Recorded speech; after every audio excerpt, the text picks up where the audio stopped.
व्याख्यामुद्रां करसरसिजैः पुस्तकं शङ्खचक्रे बिभ्रद्भिन्नस्फटिकरुचिरे पुण्डरीके निषण्णः अम्लानश्रीरमृतविशदेरं शभिप्लावयन्मामाविर्भूयादनगमहिमा मानसे वागधीशः नमस्ते प्राणेश प्रणतविभवायावनिमगाः नमस्वामिन् रामप्रियतमनमन् गुरुगुण नमस्तुभ्यं भीमप्रबलतमकृष्णेष्टभगवन्नमः श्रीमन्मध्वप्रदिश सुदृशन्नो जय जय श्रीगुरुभ्यो नमः नारायणं सुरगुरुं जगदेकनाथं भक्तप्रियं सकललोकनमस्कृतं च त्रैगुण्यवर्जितमजं विभुमाद्यमीशं वन्दे भवग्रम् अमरासुरसिद्धवन्द्यं नारायणं नमस्कृत्य नरं चैव नरोत्तमं देवीं सरस्वतीं व्यासं ततो जयमुदीरये ವೇದವ್ಯಾಸರ ಮಹಾಭಾರತದ ಚಿಂತಕರಿಗೆ ವಂದನೆಗಳು. ಶಾಂತಿ ಪರ್ವದ 428ನೆಯ ಪ್ರವಚನ. ಅನೇಕ ಚಿಂತನೆಗಳಲ್ಲಿ ಜನಕರಾಜ ತೊಡಗಿಕೊಂಡಿದ್ದಾನೆ. ಪರಾಶರರು ವ್ಯಾಸರ ತಂದೆ, ಅವರ ಹೆಸರಿನಲ್ಲಿ ಒಂದು ಪುರಾಣಗಳು ಬಂದಿವೆ. ಹಾಗಾಗಿ ಅವರ ಮಾತುಗಳನ್ನು ಇಲ್ಲಿ ಭೀಷ್ಮರು ಚಿಂತನೆಗೆ ತಂದಿದ್ದಾರೆ.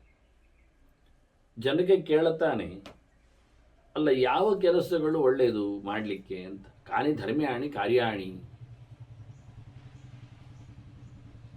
ತುಂಬ ಧರ್ಮಕರ್ಮಗಳನ್ನು ಹೇಳಲಿಕ್ಕೆ ಬರ್ತದೆ. ಆದ ರೀತಿ ಕೇಳುತ್ತಾನೆ, ಅದರಿಂದ ಯಾರಿಗೆ ಯಾವುದೇ ರೀತಿಯಾದ ತೊಂದರೆ ಆಗಬಾರ್ದು. ನಹಿಂಸಂತೀಹ ಭೂತಾನಿ, ಇಲ್ಲಿ ಯಾವುದೇ ಜೀವಗಳಿಗೆ ಅನ್ನೋ ನೆಲೆಯಲ್ಲಿ ಭೂತಾನಿ ಶಬ್ದ ಪ್ರಯೋಗ ಮಾಡುತ್ತಾ ಮರಗಳಿಗೂ ಪ್ರಾಣಿ ಪಕ್ಷಿಗಳಿಗೂ ಅನ್ನುವಂತೆ ಒಟ್ಟು ಜೀವಲೋಕಕ್ಕೆ ತೊಂದರೆಯಾಗದಂಥ ರೀತಿಯಲ್ಲಿನ ಧರ್ಮಕರ್ಮಗಳು, ಅದು ಧರ್ಮ ಅನ್ನಿಸಬೇಕು, ಉದ್ಧಾರಕ್ಕಾಗಬೇಕು, ಅಂಥದ್ದೇನು ಹೇಳಬೇಕು ಅಂತ ಮತ್ತೆ ಕೇಳಿರ್ತಾನೆ. ಆಗ ಜನಕರು ಮುಖ್ಯವಾಗಿ ಅಂದರೆ ಭೀಷ್ಮರೀಗ ಚಿಂತನೆಗೆ ಆಯ್ಕೆ ಮಾಡಿಕೊಂಡ ಹಾಗೆ, ಧರ್ಮರಾಜದನ್ನು ಕೇಳಲು ಬಯಸಿಕೊಂಡ ಹಾಗೆ ಮೋಕ್ಷ ಧರ್ಮದೆಡೆಗೆ ಅದರ ಯೋಚನೆಗಳು ಕೇಂದ್ರಿತವಾದ್ದರಿಂದ ಪರಾಶರರು ಅದನ್ನು ಹೇಳಿದ್ದನ್ನೇ ಇಲ್ಲಿ ಗಮನಕ್ಕೆ ತಂದುಕೊಡುತ್ತಾರೆ. ಹಾಗಾಗಿ ಪರಾಶರರು ಹೇಳುತ್ತಾರೆ ಉತ್ತರ ಕೊಡುವಾಗ, ಸನ್ಯಸ್ಯಾಗ್ನೀನ್ ಉದಾಸೀನಾಃ ಪಶ್ಯಂತಿ ವಿಗಜಜ್ವರಾಃ ನೈಶ್ರೇಯಸಂ ಕರ್ಮಪಥಂ ಸಮಾರುಹ್ಯ ಯಥಾಕ್ರಮಂ ಪ್ರಸ್ಥಿತಾಃ. ಮತ್ತೆ ಅಗ್ನಿ ಉಪಾಸನೆ ಮಾಡ್ತಾ ಇದ್ದವರು ಅದನ್ನು ಅಗ್ನಿಯನ್ನು ಸಮಾಪನಗೊಳಿಸಬೇಕು, ಬಿಡಬೇಕು. ಬಿಟ್ಟ ಬಳಿಕ ಅಗ್ನಿ ಆರಾಧನೆಗಳು ಮತ್ತೆ ಉಳಿಯುವುದಿಲ್ಲ. ಮತ್ತು ಯಾವುದೇ ವಿಷಯದಲ್ಲಿಯೂ ಯಾವುದೇ ಪ್ರಕಾರದಲ್ಲಿಯೂ ಸಂಪರ್ಕವನ್ನು ಸಾಧಿಸಿಕೊಳ್ಳಬಾರದು. ಸಂವಹನ ನಿಷಿದ್ಧ. ಉದಾಸೀನರಾಗಬೇಕು. ಯಾರು ಏನು ನಡೆಸಿಕೊಟ್ರು ತುಲ್ಲಿನಿಂದ ಸ್ತುತಿರ್ಮೌನಿ ಅಂತ ಹೇಳಿಕೊಂಡ ಹಾಗೆ ಅಲ್ಲಿಂದ ಮುಂದಕ್ಕೆ ಯಾವುದೇ ಪ್ರಕಾರದ ನೋವನ್ನು, ಸಂಕಟವನ್ನು, ತೊಂದರೆಯನ್ನು ಅನುಭವಿಸುವಂತಿಲ್ಲ. ಅಂದರೆ ಅದನ್ನು ಗಮನಿಸುವಂತಿಲ್ಲ. ಅದು ನೋವು ಅನ್ನುವ ರೀತಿಯಲ್ಲಿ ಬರಲಿಕ್ಕೆ ಇಲ್ಲ. ಯಾವುದರ ವಿಷಯದಲ್ಲಿಯೂ ತಾನು ಬೇಸರ ಪಡದೆ ಎನ್ನುವ ನೆಲೆಯಲ್ಲಿ ಅದು ನನಗೆ ಕಷ್ಟ ಎನ್ನತಕ್ಕಂಥ ಚಿಂತನೆಯನ್ನು ಬಾರದೇ ಇಟ್ಟುಕೊಳ್ಳುವಂತೆ ಒಟ್ಟಾರೆ ಶುದ್ಧವಾದಂತಹ, ಪರಿಪೂರ್ಣವಾದಂತಹ, ಆತ್ಯಂತಿಕವಾದ ಕ್ಷೇಮದೆಡೆಗೆ, ಮೋಕ್ಷದೆಡೆಗೆ, ಶ್ರೇಯಸ್ಸಿನೆಡೆಗೆ ತನ್ನ ಕೆಲಸ ಎನ್ನುವುದನ್ನು ಗ್ಯಾರಂಟಿ ಮಾಡಿಕೊಂಡು ಹೊರಡಬೇಕು. ಎಲ್ಲಿಯೂ ಯಾವುದೇ ರೀತಿಯಾದಂತಹ ಗುಣವಂತಿಕೆಯನ್ನು ತೋರಿಸಿಕೊಳ್ಳದೆ ವಿನಯೋಪೇತಾಃ, ಪ್ರತಿಯೊಂದಕ್ಕೂ ತಲೆಬಗ್ಗಿಸಿಕೊಂಡು ಬಾಯಿ ಮುಚ್ಚಿಕೊಂಡು ದರ್ಪ ಮದ ಸೊಕ್ಕು ಯಾವುದು ಇಲ್ಲದೆ ಇಂದ್ರಿಯಗಳ ನಿಗ್ರಹದಲ್ಲಿ ದಮನಿಷ್ಠಾ ಸುಸಂಶಿತಾ, ಚೆನ್ನಾಗಿ ತನ್ನನ್ನು ತಾನೇ ರಿಪೇರಿ ಮಾಡಿಕೊಂಡು, ಹರಿತ ಮಾಡಿಕೊಂಡು, ಶಾರ್ಪ್ ಮಾಡಿಕೊಂಡು, ಒರಟು ತನವೇ ಇಲ್ಲ, ಚೆನ್ನಾಗಿ ತಗ್ಗಿ ಬಗ್ಗಿ ಪ್ರಯಾಂತಿ ಸ್ಥಾನ ಅಜರಂ ಇಂಥವು ಹೊರಟು ಹೋದರೆ ಅವನು ಖಂಡಿತವಾಗಿಯೂ ಉತ್ತಮವಾದ ಸ್ಥಾನವನ್ನು ಪಡಿತಾನೆ. ನಾಶವಿಲ್ಲದ ಅಜರಂ, ಜರೆಯೇ ಇಲ್ಲ ಆದರೆ ಮತ್ತೆ ಮರಣ ಎಲ್ಲಿಂದ ಬರಬೇಕು? ಮುದಿತನ ಬಂದ ನಂತರ ಮರಣ ಅಂತ ಅರ್ಥ. ಒಂದೊಂದು ಜೀರ್ಯತಿ, ಒಂದೊಂದು ಇಂದ್ರಿಯಗಳು ಬ್ರಿಟ್ಲಾದರೆ, ಹಾಳಾದರೆ, ಕಳೆದೋದ್ರೆ, ಕುಸಿದ್ರೆ,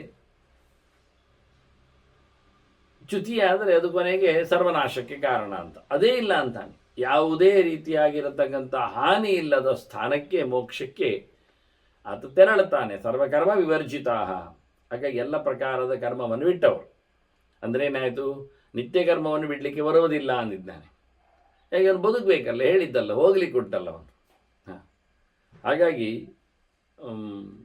ನಿತ್ಯದ ಕರ್ಮಗಳನ್ನು ತೊರೆಯದೆ, ನೈಮಿತ್ತಿಕಗಳನ್ನು ಅದನ್ನು ನಡೆಸಿಕೊಡದೆ, ಕಾಮ್ಯದೆಡೆಗೆ ಆತುಕೊಳ್ಳದೆ, ನಿತ್ಯದಲ್ಲಿಯೂ ಸಹ ಕರ್ಮಗಳ ಫಲಗಳ ಬಗ್ಗೆ ಯೋಚನೆಯನ್ನು ಮಾಡಿಕೊಳ್ಳದೆ, ಎಷ್ಟು ಕರ್ಮಫಲ ತ್ಯಾಗಿ ಸತ್ಯಾಗಿತ್ಯ ವಿಧೀಯತೆ ಅಂತ ಕೃಷ್ಣ ಅದಕ್ಕೆ ವಿವರಣೆ ಕೊಟ್ಟದ್ರಿಂದ ಕರ್ಮವರ್ಜಿತ ಅನ್ನುವುದು ಕರ್ಮಫಲವರ್ಜಿತ ಅನ್ನೋದರಲ್ಲಿ ಪರಿವಸಾನ ಆಗ್ತದೆ.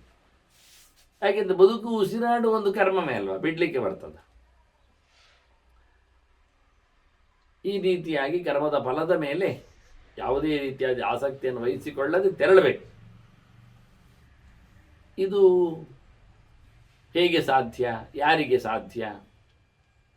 ಎಲ್ಲರಿಗೂ ಸಾಧ್ಯ ಅಂದುಬಿಟ್ಟವ. ಸರ್ವೇ ವರ್ಣಾ ಧರ್ಮ ಕಾರ್ಯಾಣಿ ಸಮ್ಯಕ್ ಕೃತ್ವ ರಾಜನ್ ಸತ್ಯವಾಕ್ಯಾನಿ ಚೋಕ್ತವ ತ್ಯಕ್ತ್ವಾ ಧರ್ಮಂ ದಾರುಣಂ ಜೀವಲೋಕೆ ಯಾಂತಿ ಸ್ವರ್ಗಂ ನಾತ್ರ ಕಾರ್ಯ ವಿಚಾರ. ಯಾವ ಜಾತಿಯವರಿಗೂ ಯಾವ ಆಶ್ರಮದವರಿಗೂ ಇದೇನು ಅಲ್ಲದೆ ಹೇಳಿಸಿದ ಕೆಲಸ ಏನಲ್ಲ. ಎಲ್ಲರೂ ಸಹ ಧರ್ಮಕರ್ಮಗಳನ್ನು, ಶಾಸ್ತ್ರೀಯವಾದ ಕೆಲಸಗಳನ್ನು ನಡೆಸಬೇಕು. ಅಂದರೆ ಕರ್ಮತ್ಯಾಗದ ಪ್ರಶ್ನೆ ಇಲ್ಲ. ಮತ್ತು ಅದು ದೈಹಿಕವಾದ ಆಚರಣೆ ಆದರೆ ವಾಚಿಕವಾಗಿ ಸತ್ಯವನ್ನು ಪರಿಪಾಲನೆ ಮಾಡಬೇಕು. ಅವನು ನ್ಯಾಯನಿಷ್ಠನಾಗಿರಬೇಕು, ಧರ್ಮನಿಷ್ಠನಾಗಿರುವಂತೆ, ಮತ್ತು ಪ್ರಾಮಾಣಿಕನಾಗಿರಬೇಕು, ಆತ್ಮಸಾಕ್ಷಿಗೆ ಸರಿಯಾಗಿ ವರ್ತಿಸಬೇಕು. ಹಾಗಾಗಿ ಸತ್ಯವನ್ನು ಪರಿಪಾಲನೆ ಮಾಡುತ್ತಾ ಬದುಕಿನಲ್ಲಿ ಒಂದು ಅವನು ವ್ರತವನ್ನು ಕೈಗೊಂಡ್ರೆ ಅದನ್ನು ನಡೆಸಿಕೊಳ್ಳುವಲ್ಲಿ ಅವನೇ ಸಾಕ್ಷಿ, ಅವನೇ ಅದಕ್ಕೆ ಸತ್ಯವನ್ನು ದೊರಕಿಸಿಕೊಡಬೇಕು. ಹೀಗಾಗಿ ಎಲ್ಲವನ್ನು ಸರಿಯಾಗಿಯೇ ನೇರವಾಗಿ ಇಟ್ಟುಕೊಂಡು ಆತ ದುಷ್ಟವಾದ, ಹಿಂಸಾತ್ಮಕವಾದ, ಇನ್ನೊಬ್ಬರನ್ನು ತೊಂದರೆಗೊಳಿಸತಕ್ಕಂಥ ಯಾವುದೇ ಧರ್ಮವನ್ನಾಗಲಿ ಕರ್ಮವನ್ನಾಗಲಿ ಮಾಡದೆ, ತಕ್ವಾ ಧರ್ಮಂ ದಾರುಣಂ ಜೀವಲೋಕೆ, ಲೋಕಕ್ಕೆ ಹಾನಿಯಾಗತಕ್ಕಂಥ ಕೆಲಸವನ್ನು ಮರಮಟ್ಟುಗಳಿಗಾಗಲಿ, ಪ್ರಾಣಿ ಪಕ್ಷಿಗಳಿಗಾಗಲಿ, ಕ್ರಿಮಿಕೀಟಗಳಿಗಾಗಲಿ, ಅಕ್ಕಪಕ್ಕದವರಿಗಾಗಲಿ, ಅಥವಾ ತನ್ನವರಿಗಾಗಲಿ ವೈರಿಗಳಿಗಾಗಲಿ ಹಿಂಸಾತ್ಮಕವಾದ ಕೆಲಸವನ್ನು ನಡೆಸಿಕೊಡದೇ ಇದ್ದಲ್ಲಿ ಅವನು ಸ್ವರ್ಗಂ ಯಾಂತಿ, ಅಂಥವರು ಸ್ವರ್ಗಕ್ಕೆ ತೆರಳುತ್ತಾರೆ, ಇಲ್ಲಿ ಸಂಶಯ ಇಲ್ಲ ಅಂತ ಹೇಳ್ತಾರೆ. ಮನುಷ್ಯನ ಮಂದಿಗಳ ಸಹಾಯ ವಿಷಯಗಳಲ್ಲಿ ಒಂದು ಸಾಮಾಜಿಕ ಒಂದು ದೊಡ್ಡ ಮೌಲ್ಯದ ಬಗ್ಗೆ ಮಾತಾಡ್ತಾರೆ. ಪಿತಾ ಸಖಾಯ ಗುರವ ಸ್ತ್ರೀಯಶ್ಚ ನ ನಿರ್ಗುಣಾನಾಂ ಪ್ರಭವಂತಿ ಲೋಕೆ.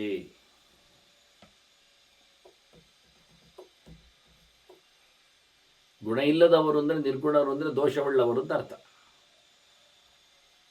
ದೋಷಿಗಳಿಗೆ, ತಪ್ಪುಗಾರರಿಗೆ, ಅನ್ಯಾಯವಂತರಿಗೆ ತಂದೆಯಾಗಲಿ, ಗುರುಗಳಾಗಲಿ, ಬಂಧುಗಳಾಗಲಿ, ಅಥವಾ ಯಾವುದೇ ಸ್ತ್ರೀವರ್ಗವೇ ಆಗಲಿ ಅವರಿಗೆ ಉಪಕಾರಕ್ಕೆ ಬರುವುದಿಲ್ಲ, ಅವರವರಿಗೆ ಸಿಗುವುದಿಲ್ಲ, ಅವರವರ ಬಗ್ಗೆ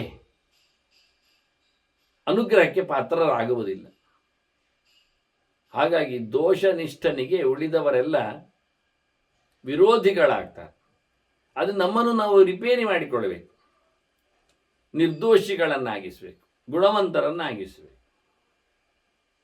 ಅದು ಹೇಗೆ ಸಾಧ್ಯ ಆಗ್ತದೆ ಎಂದರೆ, ಒಂದು ವಿಷಯ ಅನನ್ಯ ಭಕ್ತಾಹ ಅಂತ. ಎಲ್ಲರಲ್ಲಿ ಇರತಕ್ಕಂಥ ಭಗವಂತನನ್ನು ಪ್ರೀತಿಸು, ದೇವರ ಎಚ್ಚರವನ್ನು ಜಾಗೃತಿಗೊಳಿಸು. ಆಗ ಯಾರನ್ನು ದ್ವೇಷ ಮಾಡಲಿಕ್ಕೆ ಬರುವುದಿಲ್ಲ.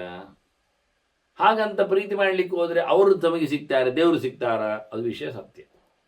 ನಾವು ಮಂದಿಯನ್ನು ಪ್ರೀತಿಸ್ತೇವೆ ಅಂದ ತಕ್ಷಣ ನಾವು ಪ್ರೀತಿಸಬೇಕಾದಲ್ಲಿರತಕ್ಕಂಥ ಭಗವಂತನ ಎಚ್ಚರದಿಂದ ಆದರೆ ಅವರಿಗೆ ಎಚ್ಚರ ಇರಬೇಕಲ್ಲ. ಅಂದರೆ ಒಂದು ವಿಷಯ ಹೇಳಿ, ಈಗ ದಾರಿಯಲ್ಲಿ ಹೋಗುವಾಗ ಅವನು ನೋಡಿದ ತಕ್ಷಣ ದೇವರ ಸೌಂದರ್ಯ ಅಂತೇಳಿ ಆಸ್ವಾದನೆ ಮಾಡಲಿಕ್ಕೆ ಇರತಕ್ಕಂಥ ಸಂಗತಿಗಳಲ್ಲಿ ತುಟಿಯಂಚಿನಲ್ಲಿ ಒಂದು ನಗು ತಂದ. ಉಳಿದವರು ಏನು ತಿಳ್ಕೊಳ್ತಾರೆ? ಅದು ಹೆಣ್ಮಕ್ಕಳಾಗಲಿ ಗಂಡು ಮಕ್ಕಳಾಗಲಿ ಏನು ತಿಳ್ಕೊಳ್ತಾರೆ? ನಮ್ಮನ್ನು ನೋಡಿ ನಕ್ಕರವರು ಅಂತ. ಅದಕ್ಕೆ ಅವರ ಪ್ರತಿಸ್ಪಂದನ ಹೇಗಿರ್ತದೆ? ಅವರು ನಗ್ತಾರೆ ಅಲ್ವ ತಾನೆ? ಹೀಗೆ ಇವನು ನೋಡುವವರನ್ನೆಲ್ಲ ನೋಡ್ತಾ ನಗ್ತಾ ಹೋದರೆ, ಊರು ತುಂಬವರು ನಗ್ತಾ ಇದ್ರೆ ಹತ್ತಿರ ಬರ್ತಾರೆ. ಅವರು ಏನು ಬೇಕು ಕೇಳ್ತಾರೆ, ಎಲ್ಲಿಯವರು ಅಂತ ತಿಳಿತಾನೆ. ತಮ್ಮ ಪರಿಚಯವನ್ನು ಅವರು ಕೆಲವರು ಹೇಳಿಕೊಳ್ತಾರೆ ಮೊದಲೇ, ನಾನಿಂಥವರು ಅಂತ ಹೇಳಿ. ಹೀಗೆ ಸಂಬಂಧಕ್ಕೆ ಏರ್ಪಟ್ಟು ಸಹಜವಾಗಿ ಇನ್ಯಾವುದೋ ಕೆಲಸಗಡೆಗೆ ಅದು ತೆರೆದುಕೊಳ್ತದೆ. ಅದಕ್ಕೆ ಮೊದಲು ಹೇಳಿದ್ದು ಉದಾಸೀನಾ ಪಶ್ಯಂತಿ ಅಂತ. ಯಾವುದನ್ನು ಸೌಂದರ್ಯವನ್ನಾಗಲಿ ಔದಾರ್ಯವನ್ನಾಗಲಿ ವಾಸನೆಯನ್ನಾಗಲಿ ಹೇಸಿಗೆಯನ್ನಾಗಲಿ ಯಾವುದೇ ರೀತಿಯಿಂದ ನೋಡಲಿಕ್ಕಿಲ್ಲ. ಉದಾಸೀನ ಪಕ್ಷದಿಂದ ಅದು ಒಳಿತು ಕೆಡುಕಿನ ಲೆಕ್ಕದಲ್ಲಿ ನೋಡಲಿಕ್ಕೇ ಇಲ್ಲ. ಅದು ಯಾವುದನ್ನು ನಗುವಂತೆಯೂ ಇಲ್ಲ, ಯಾವುದನ್ನು ಸಹ ಮೂಗು ಮುರಿಯುವಂತೆಯೂ ಇಲ್ಲ. ಅದನ್ನು ಈ ಚಿಂತನೆಯಲ್ಲಿ ಹೇಳುವಾಗ ನಾವು ಅವರಲ್ಲಿರತಕ್ಕಂತಹ ವಿಶೇಷಾಂಶವನ್ನು ಭಗವಂತನನ್ನು ಗಮನಿಸಬೇಕೇ ಹೊರತು ಅವರು ನಮಗೆ ಸಿಗುವಂತಾಗಬೇಕು ಅಂತ ಹೇಳಲಿಕ್ಕಿಲ್ಲ. ಅದನ್ನು ಅವರು ಅವರ ಪಾಡಿಗೆ ಇದ್ದಾರೆ. ಅದು ಎಲ್ಲಿವರೆಗೆ ಅವನು ತಂದೆಯೇ ಇರಲಿ, ಮಿತ್ರನೇ ಇರಲಿ, ಗುರುಗಳೇ ಇರಲಿ, ತನ್ನನ್ನೇ ನಂಬಿ ಬಂದಿರತಕ್ಕಂಥ ಸ್ತ್ರೀವರ್ಗವೇ ಇರಲಿ ಅನ್ನುವ ನೆಲೆಯಲ್ಲಿ ಅವರು ಹೇಳಿಕೊಂಡಿದ್ದಾರೆ. ತನ್ನಲ್ಲಿ ಇರಬೇಕಾದಂತಹ ಗುಣ ಏನು, ದೋಷ ಇಲ್ಲದೆ ಇರುವಂಥದ್ದು ಕೇಳಿದರೆ ಅನನ್ಯ ಭಕ್ತ ಪ್ರಿಯವಾದಿನಶ್ಚ. ಅವರ ಜೊತೆಯಲ್ಲಿ ಮಾತಾಡುವಾಗ ಒಳ್ಳೆಯದನ್ನು ಮಾತ್ರ ಮಾತಾಡಲಿಕ್ಕೆ, ಒಳ್ಳೆಯದಾಗುವಂತೆ ಮಾತಾಡಲಿಕ್ಕೆ, ಬಿರು ನುಡಿಗಳಾಗಲಿ ಕೆಟ್ಟ ಮಾತುಗಳಾಗಲಿ ಅಪ್ರಿಯವಾದಂಥ ಸಂಗತಿಗಳಾಗಲಿ ಇಲ್ಲದೇ ಇದ್ದಲ್ಲಿ ಇದು ಸಹಜವಾಗಿರುವಂಥದ್ದು. ಅವರೊಳಗಿರತಕ್ಕಂಥ ದೊಡ್ಡತನವನ್ನು ಗಮನಿಸಬೇಕು, ಅದನ್ನು ಪ್ರೀತಿಸಬೇಕು, ಅದಕ್ಕೆ ಗೌರವಿಸಬೇಕು, ಅದನ್ನು ಒಪ್ಪಿಕೊಳ್ಳಬೇಕು. ಜೊತೆಯಲ್ಲಿ ಒಳ್ಳೆಯ ಮಾತುಗಳಿಂದ ಅವರಲ್ಲಿ ವ್ಯವಹಾರವನ್ನು ನಡೆಸಬೇಕು. ಹೀಗಾದಾಗ ಅವರು ಹಿತಾಶ್ಚ ವಶ್ಯಾಶ್ಚ ತಥೈವ ರಾಜ. ಅಂಥ ಸಂದರ್ಭದಲ್ಲಿ ಅವರು ನಿನ್ನ ಮೊನೋಪೋಲಿಗೆ, ನಿನ್ನ ಸಿದ್ಧಾಂತಕ್ಕೆ ಅವರು ಒಪ್ಪಿಗೆ ಆಗ್ತಾರೆ, ನಿನಗೆ ಅವರು ಹಿತರನ್ನಿಸ್ತಾರೆ. ಹಾಗಾಗಿ ದೋಷವುಳ್ಳವರ ಹತ್ತಿರದಲ್ಲಿ ತಮ್ಮ ಜನರೇ ಹತ್ತಿರ ಬರುವುದಿಲ್ಲ ಅಂದಾಗ ಉಳಿದವರಿಗೆ ಹೇಗಾಗ್ತದೆ? ಆದ್ದರಿಂದ ನಾವು ಸರಿ ಇದ್ದರೆ ಲೋಕ ಸರಿ ಇರ್ತದೆ, ನಾವು ಸರಿ ಆದರೆ ಲೋಕ ಸರಿ ಆಗ್ತದೆ. ಅಂಥ ಸಂದರ್ಭದಲ್ಲಿ ಸರಿಯಾಗದ ಲೋಕ ಇದ್ದರೆ ನಾವು ಉದಾಸೀನರಾಗಿದ್ದರೆ ಸಾಕು, ಅದು ಅವರ ಪಾಡಿಗೆ ಅದಾದರೂ ಸರಿ ಆಗ್ತದೆ, ವಿರೋಧಕ್ಕೆ ಬರುವುದಿಲ್ಲ. ಅಂಥ ಸಂದರ್ಭ ಅಂದರೂ ಅದನ್ನು ಗಮನಿಸಿಕೊಡ್ತಾರೆ, ಅದನ್ನು ಉಪೇಕ್ಷೆಯ ನೆಲೆಯಲ್ಲಿ ಚಿಂತನೆಯನ್ನು ತಂದಿದ್ದಾರೆ. ಇಲ್ಲಿ ಮಾತು ಅಪ್ಪನದ್ದು ಬಂದದ್ದಕ್ಕಾಗಿ ಸ್ವಲ್ಪ ಮುಂದುವರಿಸಿ ಒಂದು ಅದ್ಭುತವಾದಂತಹ ನೀತಿಯನ್ನು ಚಿಂತನೆಯನ್ನು ಕೊಡ್ತಾರೆ ಪರಾಶರರು. ಪಿತಾಪರಂ ದೈವತಂ ಮಾನವಾನ.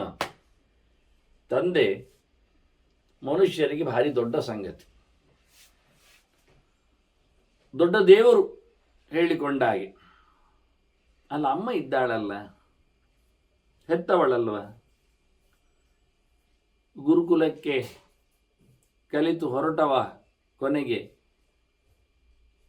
ಅವನಿಗೆ ತಿಳಿಸಿಕೊಡುವಾಗ, ಗುರುಕುಲದಿಂದ ಬಂದಾಗ ಗುರುಗಳು ಹೇಳಿದ್ದು ಮಾತೃ ದೇವೋಭವ ಮೊದಲಲ್ವ, ಮತ್ತೆ ಪಿತೃದೇವೋಭವ ಅಂದದ್ದಲ್ಲ. ಹಾಗೆ ಅಂತೇಳಿ ನೀವು ಅದನ್ನು ದೊಡ್ಡದು ಅಂತ ಹೇಳುವುದಾ? ಹಾಗಿದ್ರೆ ಆಚಾರ್ಯ ದೇವೋಭವ ಅಂತ ಆಚಾರ್ಯರೇ ಹೇಳ್ತಾ ಇದ್ದಾರಲ್ಲ ಗುರುಕುಲದಲ್ಲಿ, ಅವರು ಸಣ್ಣವರು ಅಂತಲ. ಕೊನೆಗೆ ಅತಿಥಿ ದೇವೋಭವ ಅವನು ಕಡೆಯವನ.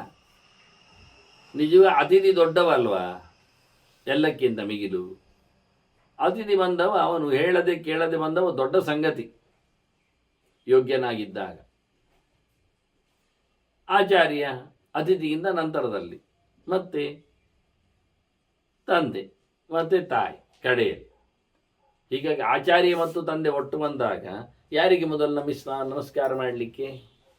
ತಂದೆ ದೊಡ್ಡತನವನ್ನು ಪರಿಚಯ ಮಾಡಿಸಿದ ಆಚಾರ್ಯನಿಗಲ್ವ. ಆಚಾರ್ಯ ಅತಿಥಿ ಏಕತ್ರ ಸಮಾವೇಶಕ್ಕೆ ಆತನಿಗೆ ಸಿಕ್ಕಿಬಿದ್ದರೆ ಆಚಾರ್ಯ ಗೊತ್ತಿದ್ದವ, ಆದ್ದರಿಂದ ಅತಿಥಿ ವಿಶೇಷ. ತಂದೆ ತಾಯಿಗಳು ಬಂದಾಗ ಮೊದಲು ಯಾರಿಗೆ ನಮಸ್ಕಾರ.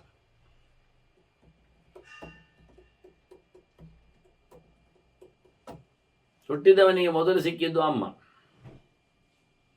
ಮತ್ತೆ ಗೊತ್ತಾದ್ದು ಅಪ್ಪ. ಹೇಳಿಕೊಂಡು ಮೊದಲು ಅಮ್ಮನಿಗೆ ನಮಸ್ಕಾರ ಮಾಡುದ, ಹಾಗೊಂದು ಮಾತುಕತೆ ಗಲಾಟೆ ಎಲ್ಲ ಹತಾನೇ ಉಂಟು. ಇಲ್ಲಿ ಪರಾಶರರು ಹೇಳ್ತಾರೆ, ಪಿತಾ ಪರಂ ದೈವತಂ ಮಾನವಾನಾಂ ಅಂತ. ದೊಡ್ಡ ವ್ಯಕ್ತಿ ತಂದೆ, ಮಾತುರ್ವಿಶಿಷ್ಟಂ ಪಿತರಂ ವದಂತಿ ಅಂತಾರೆ. ತಾಯಿಗಿಂತಲೂ ದೊಡ್ಡವ ತಂದೆ ಅಂತ ತಿಳಿದವರು ಹೇಳ್ತಾರೆ ಅಂತ ಪರಾಶರ ಹೇಳ್ತಾರೆ. ಯಾಕೆ ಅಂದರೆ ಅವರೊಂದು ಕಾರಣ ಕೊಡ್ತಾರೆ. ಜ್ಞಾನಸ್ಯ ಲಾಭಂ ಪರಮಂ ವದಂತಿ ಜಿತೇಂದ್ರಿಯಾ ಪರಮಾಪ್ನುವಂತಿ. ವಾಸ್ತವವಾಗಿ ಎಲ್ಲಕ್ಕಿಂತ ಮಿಗಿಲಾದ ಲಾಭ ಯಾವುದು? ದುಡ್ಡು ಅಂತ ಹೇಳ್ತೀರಿ. ದುಡ್ಡಲ್ಲ, ದುಡ್ಡು ಕಳೆದು ಹೋಗ್ತದೆ, ಇಟ್ಕೊಂಡು ಹೋಗ್ಲಿಕ್ಕೆ ಬರೋದಿಲ್ಲ, ಜನ್ಮಾಂತರದಲ್ಲಿ ಉಪಯೋಗಕ್ಕೆ ಸಿಗುವುದಿಲ್ಲ, ಖಾಲಿ ಆಗ್ತದೆ. ಹಾಗಾಗಿ ಎಲ್ಲ ಜನ್ಮಗಳಲ್ಲಿ ಉಪಯೋಗಕ್ಕೆ ಬರುವಂಥದ್ದು ಜ್ಞಾನವೇ. ಅದನ್ನ ಜ್ಞಾನಸ್ಯ ಲಾಭಂ ಪರಮಂ ವದಂತಿ. ಜ್ಞಾನದ ಲಾಭವೇ ದೊಡ್ಡದು. ಅಂತಹ ಜ್ಞಾನ ಲಾಭ ಬರುವಂತೆ ಮಾಡುವವ ತಂದೆ. ಹೀಗಾಗಿ ತಂದೆಗೆ ಅತ್ಯಂತ ಪ್ರಾಶಸ್ತ್ಯ ಇದೆ. ಇಲ್ಲೇನು ಕಾರಣ ಕೊಡದೇನೆ ಪರಾಶರ ಹೇಳುತ್ತಾ ಇದ್ದಾನೆ. ಆ ಜ್ಞಾನದ ಒಂದು ಹಂತದಿಂದಾಗಿ ವ್ಯಕ್ತಿ ಜಿತೇಂದ್ರಿಯನಾಗ್ತಾನೆ. ಬಾಹ್ಯ ಪ್ರಪಂಚದ ಬಯಕೆಗಳಿಗೆ ತನ್ನನ್ನು ಒಡ್ಡುವುದಿಲ್ಲ. ಹೀಗಾಗಿ ತನ್ನ ಇಂದ್ರಿಯಗಳನ್ನು ಬಹಳ ಚೆನ್ನಾಗಿ ದೇವರೆಡೆಗೆ ಸಾಗಿಸಿಕೊಂಡು ಗಟ್ಟಿಗನಾಗ್ತಾನೆ. ಇದರಿಂದ ಪರಮಾತ್ಮನನ್ನು ಪಡಿತಾನೆ. ಪರಮಾತ್ಮವಂತಿ. ಒಬ್ಬ ವ್ಯಕ್ತಿಗೆ ದೇವರನ್ನು ತಿಳಿಸಿಕೊಡುವಲ್ಲಿ, ಪಡೆದುಕೊಳ್ಳುವಲ್ಲಿ ಸಹಾಯ ಮಾಡಿದ ಅಪ್ಪ ಮೊದಲ ಕಲಿಕೆಯಿಂದಾಗಿ ವಿಶೇಷ ಅನಿಸಿಕೊಳ್ಳುತ್ತಾನೆ ಅನ್ನೋ ನೆಲೆಯಲ್ಲಿ ಅಲ್ಲದೆ, ಅಷ್ಟೇ ಅಲ್ಲದೆ ಆತ್ಮಾವೈ ಪುತ್ರನಾಮಾಸಿ ಅಂತ ಹುಟ್ಟುವುದವನೇ ಅಲ್ವ. ಅಮ್ಮ ಕ್ಷೇತ್ರ ಮಾತ್ರ ತಾನೇ, ಬೀಜ ಅವನೇ. ಆದ್ದರಿಂದ ಅವನೇ ಕಾರಣನಾಗಲಿಕ್ಕೆ ಹೋಗಿ ಇದು ಅಭಿವ್ಯಕ್ತಿ ಅವಕಾಶ ಆಯಿತು ಅಷ್ಟೆ. ಒಂದೊಮ್ಮೆ ಅಮ್ಮನೇ ಇಲ್ಲದೆ ಹುಟ್ಟಿ ಬಂದರೆ ದ್ರೋಣರಂತೆ ಕಲಶದಲ್ಲಿ. ಹೀಗಾಗಿ ವಾಸ್ತವ ಸಂಗತಿಯನ್ನು ಹೇಳುವಾಗ ಇವತ್ತಂತೂ ಅನೇಕ ಪ್ರಕಾರಗಳಲ್ಲಿ ಪ್ರಣಾಳ ಶಿಶು ಇಂತಾದ ವ್ಯವಸ್ಥೆಗಳನ್ನು ಈ ನೆಲೆಯಲ್ಲಿ ಬಹಳ ಅದ್ಭುತವಾಗಿ ತಂದೆಯ ದೊಡ್ಡತನವನ್ನು ಪ್ರಯೋಗ ಮಾಡಿದ್ದಾರೆ, ತೋರಿಸಿಕೊಡುತ್ತಾರೆ. ಪಿತಾ ಪರಂ ದೈವತಂ ಮಾನವಾನಾಂ ಮಾಧುರ್ವಿಶಿಷ್ಟಂ ಪಿತರಂ ವದಂತಿ ಅಂತ. ಅಮ್ಮನಿಗೂ ಆರಾಧ್ಯನಾಗುವವ, ಅಮ್ಮನೂ ತಲೆಬಾಗುವುದಾಗಿದ್ದರೆ. ಇನ್ನೊಮ್ಮೆ ಚಿಂತನೆಗೆ ಬಂದಾಗ ಬಲಿರಾಜ ಅಜ್ಜನಲ್ಲಿ ಅಂತೇಳಿ ಪ್ರಹ್ಲಾದನಲ್ಲಿ ಕೇಳಿಕೊಂಡಿದ್ದ. ಬಲಿಯಪ್ಪ ವಿರೋಚನ, ವಿರೋಚನಪ್ಪ ಪ್ರಹ್ಲಾದ. ಆಗ ಪ್ರಹ್ಲಾದ ಹೇಳಿದ್ದ, ನನಗೆ ದೇವರು ನಾರಾಯಣ ವಿಷ್ಣು ನನ್ನ ಆರಾಧ್ಯನಿದ್ದಾನೆ, ನಾನು ಅವನಿಗೆ ತಲೆಬಾಗ್ತೇನೆ ಅಂತ. ಆಗ ಬಲಿ ಯಾರವನು ವಿಷ್ಣು ಅಂತ ಕೇಳಿ ಜೋರು ಮಾಡಿದ. ಆಗ ಪ್ರಹ್ಲಾದ ಹೇಳ್ತಾನೆ, ನಾನು ನಿನಗೆ ಅಜ್ಜ ಅಲ್ವಾ? ಹೌದು. ನೀನು ನನಗೆ ತಲೆಬಾಗ್ತೀಯಲ್ವಾ? ಹೌದು. ನಾನು ಅವನಿಗೆ ತಲೆಬಾಗ್ತೇನೆ. ಈಗ ಯಾರು ದೊಡ್ಡವಾಯಿತು? ನಿನಗೆ. ನನಗೆ ನೀನು ದೊಡ್ಡವ ಅಂದ. ಮತ್ತೆ ನನಗೆ ಅವನು ದೊಡ್ಡವಾಗುವಾಗ ಏನಾಯಿತು? ಅದು ನಿನಗೆ ಅವನು ದೊಡ್ಡ, ಮತ್ತೆ ನನಗೂ ಅವನು ದೊಡ್ಡವಾದ ನಂತರ ನಿನಗೆ ನಾನು ದೊಡ್ಡವನಾದರೆ ನನಗಿಂತಲೂ ಮಿಗಿಲಾದವನಾದ್ರೆ ದೇವರು ದೊಡ್ಡವನಾಗಲಿಲ್ವ ಅಂತಾನೆ. ಹೌದು ಅಂತ ಕೊನೆಗೆ ಬರೀ ಇದು ವಿಷಯ. ಈಗೆಂತ ಹೇಳ್ತೀರಿ? ಕೆಲವು ಸನ್ಯಾಸದ ಕೆಲವು ಧರ್ಮಗಳಲ್ಲಿ ಕೆಲವು ಸನ್ಯಾಸಿಗಳು ತಂದೆಗೆ ನಮಸ್ಕಾರ ಮಾಡುವುದಿಲ್ಲ. ಸನ್ಯಾಸದ ಬಳಿಕ ಬದುಕಿದ್ರೆ ತಾಯಿಗೆ ನಮಸ್ಕಾರ ಮಾಡ್ತಾರೆ. ಅದು ಈ ಗೆರೆಗೆ ವಿರೋಧವಾಗಿದೆ. ಪರಾಶರರ ಚಿಂತನೆಗೆ. ನಾನು ಕಾರಣವನ್ನು ಹೇಳಿದೆ. ತಾಯಿ ಏನೂ ಅಲ್ಲ, ಒಂದು ಖಾಲಿ ಹುಟ್ಟಿಗೆ ಬೆರೆದಂತಹ ಒಂದು ಜಾಗ ಇದ್ದ ಹಾಗೆ.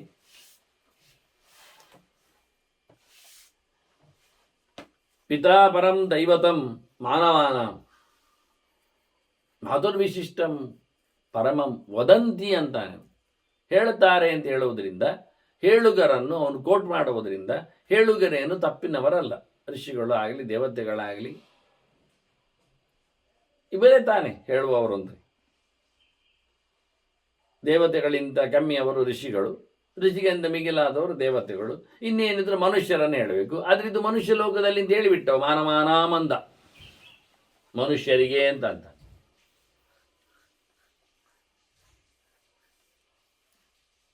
ಈ ರೀತಿಯಾಗಿ ಬಹಳ ಸುಂದರವಾಗಿ ಜ್ಞಾನದ ಲಾಭದಲ್ಲಿ ದೊಡ್ಡತನವನ್ನು ಚಿಂತನೆ ಮಾಡುತ್ತಾ,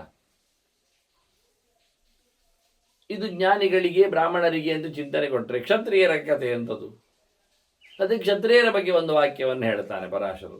ರಣಾಜಿರೇ ಯತ್ರ ಶರಾಗ್ನಿ ಸಂಸ್ತರೇ ನೃಪಾತ್ಮಜ ಘಾತಮಮಾಪ್ಯ ದಕ್ಷ್ಯತೆ ಪ್ರಯಾತಿ ಲೋಕಾನ್ ಅಮರೈಃ ಸುದುರ್ಲಭಾನ್ ನಿಷೇವತೆ ಸ್ವರ್ಗಬಲಂ ಯಥಾ ಸುಖಂ. ಕ್ಷತ್ರಿಯನಿಗೆ ರಣಾಂಗಣದಲ್ಲಿ ಯುದ್ಧದಲ್ಲಿ ಮರಣ ಬೇಕು. ಅವನಲ್ಲಿ ಬಾಣದಲ್ಲಿ ಹೊಡೆದಾಡಿಕೊಂಡು ಮೈತುಂಬ ಬಾಣದಿಂದ ಆತ ಬಿದ್ದುಕೊಂಡಿರ್ತಾನೆ. ಅವನನ್ನು ಬಾಣದ ಸಮೇತವಾಗಿ ಸುಡುತ್ತಾನೆ. ಮತ್ತೆ ಅದು ಅಲ್ಲಿ ಹೋಗ್ತಾನೆ ಬಿಡಿ, ಬಾಣ ಸಮೇತವಾಗಿ. ಹೀಗಾಗಿ ಇಂಥವನು ಯುದ್ಧವನ್ನು ಅದರಲ್ಲಿ ತಿಳಿಸಿಕೊಡ್ತಾರೆ. ಯಾರೊಬ್ಬರು ದೇಹದಲ್ಲಿಯೂ ಬೆನ್ನಿನ ಮೇಲೆ ಬಾಣ ಬಿದ್ದಿರಲಿಲ್ಲ ಅಂತ, ಅಂದರೆ ಓಡಿದವರ ಅಲ್ಲ ಅಂತ. ಇದು ಗಮನಿಸಬೇಕು. ಸತ್ತ ಯಾವುದೇ ಯೋಧರಲ್ಲಿ ಬಾಣಗಳು ಬೆನ್ನಿನಲ್ಲಿ ಚುಚ್ಚಲಿಲ್ಲ ಅಂತ. ಹೀಗೆ ಅವನು ಬಾಣದ ಸಂಸ್ಕಾರದಲ್ಲಿ ಹೇಳುತ್ತಿರುವ ಈ ಕತೆ ಭೀಷ್ಮರು ಮೈತುಂಬ ಬಾಣ ಹಾಕಿಕೊಂಡಿದ್ದಾರೆ. ಅದು ಈ ಗೆರೆಯನ್ನು ಉಲ್ಲೇಖ ಮಾಡ್ತಾರೆ. ರಣಾಜಿರೇ ಯತ್ರ ಶರಾಗ್ನಿ ಸಂಸ್ತರೇ ನೃಪಾತ್ಮಜ ಘಾತ ಮಮಾಪ್ಯ ದಪ್ಯತೆ ಅಂತ. ರಾಜನಾದವ, ರಾಜ ಮನೆತನದಲ್ಲಿ ಹುಟ್ಟಿ ಬಂದವ, ಅವನ ಯುದ್ಧದಲ್ಲಿ ಸತ್ತರೆ ಅವನು ದೊಡ್ಡ ಮಟ್ಟಿನ ಲೋಕಗಳನ್ನು, ಅದೆಲ್ಲಿಗೆ ದೇವತೆಗಳಿಗೂ ಸಿಗಲಾರದ ಲೋಕಗಳನ್ನು ಪಡಿತಾನೆ. ಸ್ವರ್ಗದ ಫಲವನ್ನು ಸುಖವಾಗಿ ಉಣುತ್ತಾನೆ.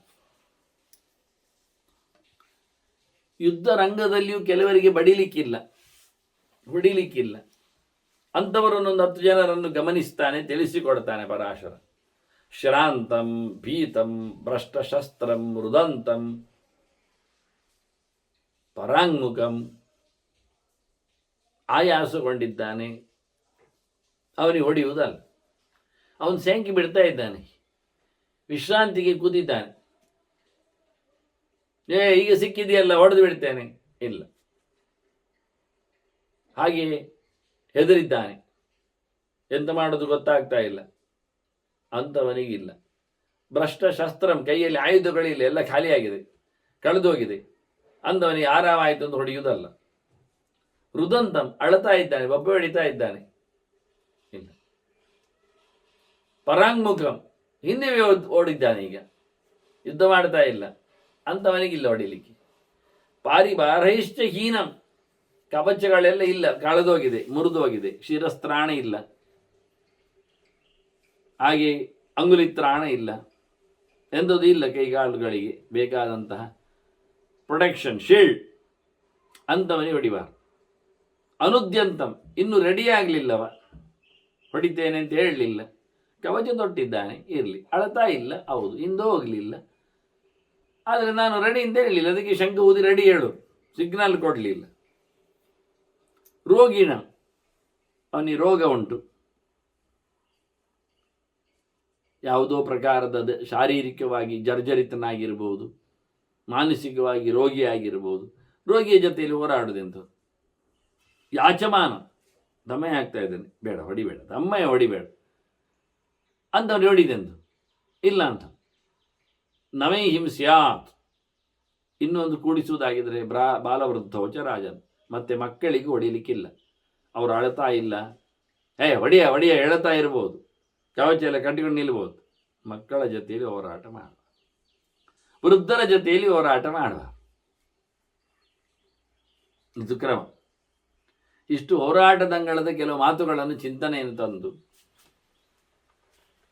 ಮತ್ತು ಯಾರ ಹತ್ರ ಹೋರಾಡೋ ಕೇಳಿಗೆ ಭಾರಿ ಬರಹೈಹಿ ಸುಸಂಯುಕ್ತಂ ಅಂತ, ಕವಚ, ಶಿರಸ್ತ್ರಾಣ, ಅಂಗುಲಿತ್ರಾಣ, ಪಾದತ್ರಾಣ ಅದೆಲ್ಲ ಕಂಡಾಬಟ್ಟೆ ಇದ್ದವನಲ್ಲಿ ಹೋರಾಡಬೇಕು. ಚೆನ್ನಾಗಿ ರೆಡಿಯಾದವನು ಬೇಕು, ಉದ್ಯತ.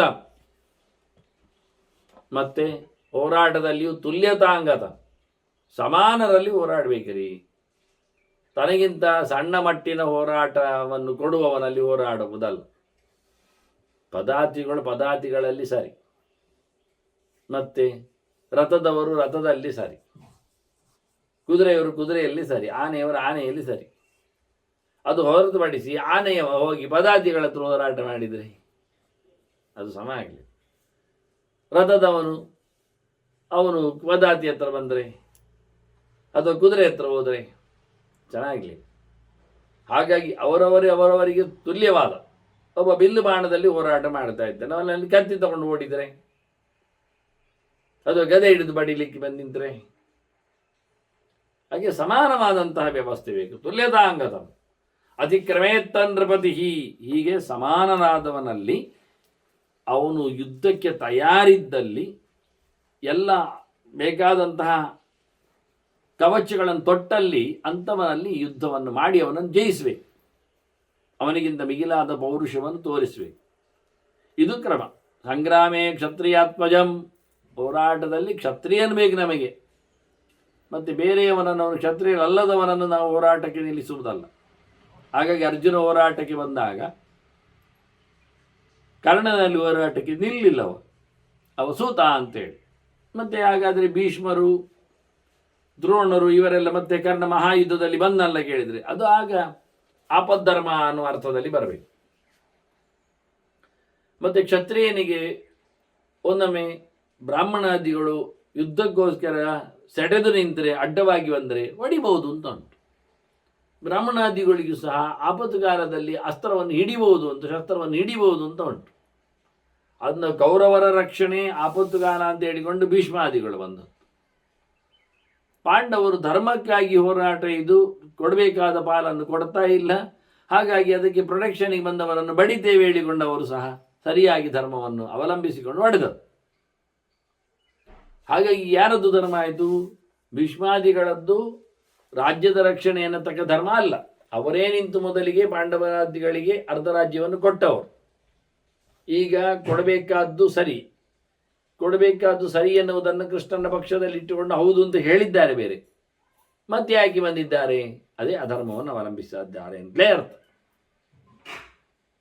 ಎಲ್ಲರೂ ಸಹ ವಿದುರ ಅಧರ್ಮವನ್ನು ಅವಲಂಬಿಸಲಿಲ್ಲ. ಅವನಿಗೂ ನೀವಿದೇ ಕಾರಣ ಹೇಳ್ಬೋದು. ಭೀಷ್ಮ ಯಾಕೆ ನಿಂತದ್ದು ಹೇಳಿದರೆ, ಅದು ನಮ್ಮ ಪಕ್ಷ, ನಮ್ಮ ದೇಶ, ನಮ್ಮ ಊರು, ನಮ್ಮ ಜನ. ಹಾಗಾದ್ರೆ ವಿದುರನೇ ಯಾಕೆ ಅಲ್ಲದು? ಮತ್ತು ಪಾಂಡವರು ಈ ಪ್ರಶ್ನೆಯಲ್ಲಿ ಸೇರಲಿಲ್ಲ ನಿಮಗೆ? ನಮ್ಮ ಊರು, ನಮ್ಮ ಜನ, ನಮ್ಮ ಪಕ್ಷ ಎಲ್ಲ ಸೇರುವುದಿಲ್ವ? ಮತ್ತು ಕೃಷ್ಣ ಯಾಕೆ ಹೇಳಿದ? ಸಂಧಾನ ವಿಷಯದಲ್ಲಿ ಸತ್ಯ ಇದೆ ಅಂತ ಯಾಕೆ ಹೇಳಿದ? ಆದ್ದರಿಂದ ಭೀಷ್ಮಾದಿಗಳು ಇಲ್ಲಿ ಅನ್ಯಾಯ ಮಾಡಿದ್ದೆನ್ನುವುದು ಸತ್ಯ ಆಗಿದೆ. ಆದ್ದರಿಂದಲೇ ಕೃಷ್ಣ ಹೇಳಿದ, ಅಧರ್ಮಗಳನ್ನು ಮುಗಿಸಿ ಅಧರ್ಮದ ಜೊತೆಯಲ್ಲಿ ನಿಂತವರನ್ನು ಸಹ ಮುಗಿಸಿ ಅಂತ. ಅದನ್ನು ಇಲ್ಲಿ ಬಹಳ ಚಂದವಾಗಿ ಚಿಂತನೆಯನ್ನು ಕೊಟ್ಟರವರು. ಯುದ್ಧದಲ್ಲಿ ಕ್ಷತ್ರಿಯರನ್ನು ಹೋರಾಡಬೇಕು, ಸಮನಾದವನನ್ನು ಆಯ್ಕೆ ಮಾಡಿಕೊಳ್ಳಬೇಕು, ಅವನು ಹೋರಾಟಕ್ಕೆ ಸಜ್ಜಾಗಿದ್ದಿರಬೇಕು, ಅದಕ್ಕೆ ಬೇಕಾಗಿರತಕ್ಕಂಥ ವೇಷವನ್ನು ಹಾಕಿರಬೇಕು, ಇಲ್ಲ ಅಂದರೆ ಇಲ್ಲ. ಮತ್ತು ನಾವು ಹೋರಾಟವನ್ನು ಮಾಡಿಯೂ ನಾವು ಮರಣವನ್ನು ಪಡೆದಾಗ ಒಳ್ಳೆಯದನ್ನು ಪಡೆಯುವುದು ಯಾವಾಗ ಅಂದರೆ, ನೀವು ಸಮಾನರಲ್ಲಿ ಹೋರಾಟ ಮಾಡಿದರೆ ಮಾತ್ರ. ನಿಮಗಿಂತ ಮಿಗಿಲಾದವರಲ್ಲಿ ಹೋರಾಟ ಮಾಡಿ ಸತ್ರು ಪರವಾಗಿಲ್ಲ. ಅದು ಬಿಟ್ಟು ನೀವು ತುಲ್ಯಾದಿಹವತಃ ಶ್ರೇಯಾನ್ ವಿಶಿಷ್ಟಾಚೇತಿ ನಿಶ್ಚಯ ನಿಹೀನಾತ್ ಕಾತರಾಚೈವ ಕೃಪಣಾತ್ ಗರ್ಗಿತಃ ವತ.